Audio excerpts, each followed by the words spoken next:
Le insegnanti della scuola Polo si sono riunite in interteam e hanno fatto una scelta molto libera di festeggiare il Natale con altre attività e con altre iniziative che non fossero quelle del presepe. La dirigente scolastica spegne sul nascere ogni discussione in merito alla decisione presa all'unanimità dalle insegnanti, compresa quella di religione della scuola primaria Marco Polo di Zerman.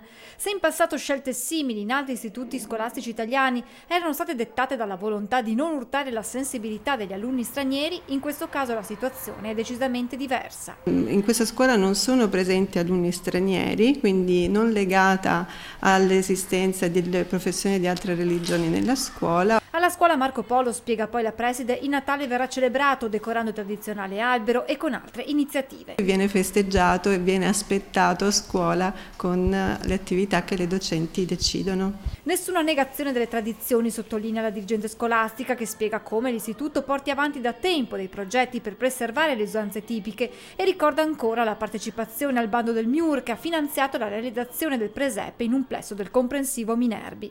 La professoressa De Salvatore, che nelle prossime ore incontrerà il presidente del quartiere di Zerman per discutere di questo, si dice a disposizione dei genitori che volessero ulteriori spiegazioni.